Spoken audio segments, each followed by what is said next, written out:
Berjumpa kembali pada pagi ini nilai Pancasila, terutama sila keempat.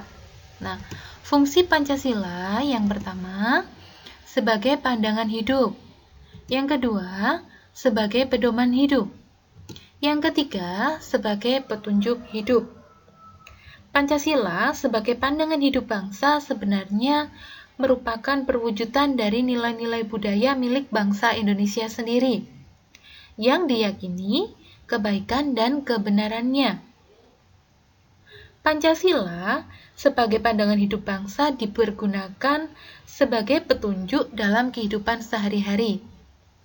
Jadi, sikap maupun perilaku yang kita lakukan dalam kehidupan sehari-hari hendaknya selalu dijiwai dengan nilai-nilai luhur yang terkandung di dalam sila-sila Pancasila. Sikap yang mencerminkan pengamalan sila keempat yang pertama, menyelesaikan masalah dengan musyawarah. Musyawarah dianggap cara yang paling baik dalam menyelesaikan suatu permasalahan.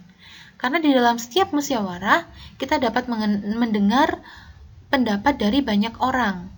Sehingga hasil musyawarah adalah hasil terbaik untuk kepentingan bersama. Jadi di dalam musyawarah itu hasil yang diperoleh adalah hasil dari kesepakatan bersama dan bukan hanya keputusan dari salah satu pihak saja. Yang kedua, tidak boleh memaksakan kehendak kita saat musyawarah ya. Karena peserta lain itu juga mempunyai hak yang sama, hak mengutarakan pendapat. Jadi ketika pendapat kita tidak diterima sebagai keputusan musyawarah, kita harus mau berlapang dada. Yang ketiga, menerima hasil musyawarah dengan lapang dada. Apapun hasil musyawarah, apapun hasil keputusannya, kita harus mau menerima dan melaksanakan setiap hasil musyawarah dengan lapang dada. Yang keempat, mengutamakan kepentingan bersama di atas kepentingan pribadi dan golongan. Nah, kepentingan bersama harus kita utamakan. Kepentingan pribadi dan golongan harus kita singkirkan dulu, ya. Tidak boleh kita bawa-bawa di dalam musyawarah. Yang kelima, turut menyampaikan pendapat saat musyawarah. Jangan sampai ketika nanti kesepakatan sudah didapat, kita baru komplain, kita baru protes. Kenapa kok tadi nggak seperti ini? Kenapa kok tadi tidak seperti itu? Ya, padahal di saat musyawarah itu kita sudah diberikan kesempatan. Lalu, sikap apa saja yang bertentangan dengan sila keempat ini? Yang pertama, memaksakan kehendak saat musyawarah.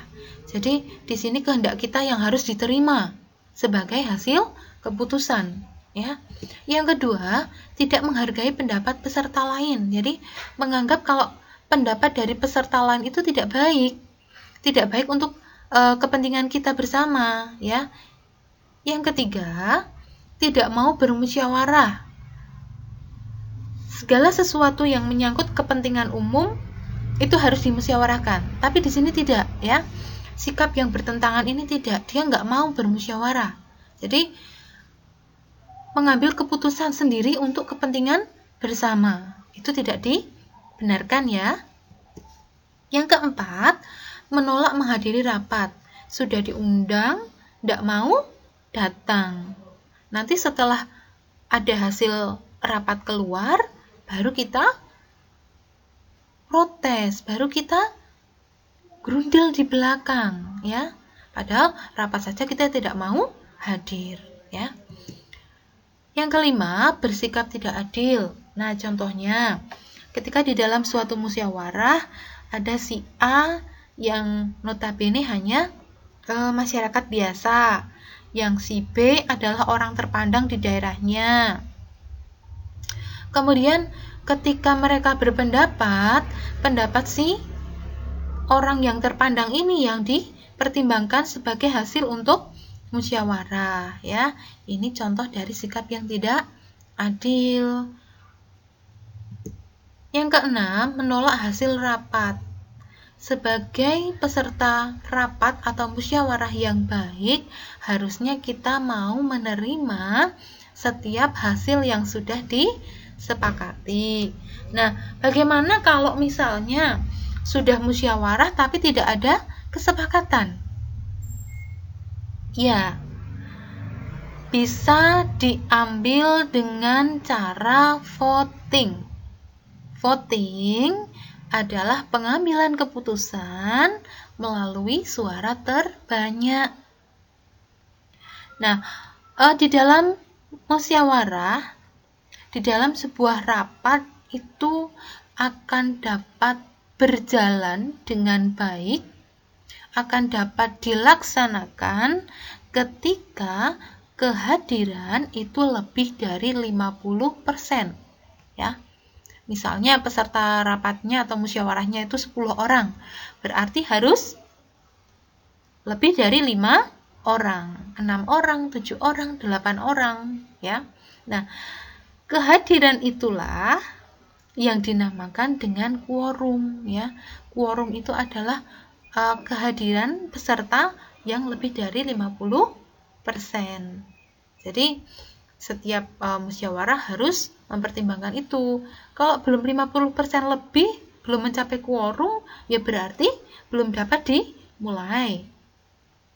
Kalau sudah lebih dari 50% kehadiran, maka musyawarah dapat dimulai, ya. Nah, di sini ada contoh soal, ya. Di sini ada contoh musyawarah yang dilakukan. Nah, di situ ada seseorang yang sedang mengutarakan pendapat, ya. Ketika kita mengutarakan pendapat, kita harus minta izin. Caranya bagaimana? Dengan mengacungkan tangan terlebih dahulu, ya. Nah, di sini ada 5 butir soal.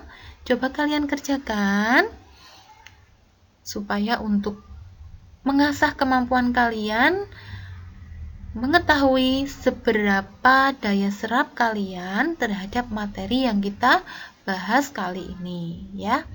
Sampai ketemu pada materi selanjutnya. Jangan lupa like dan subscribe.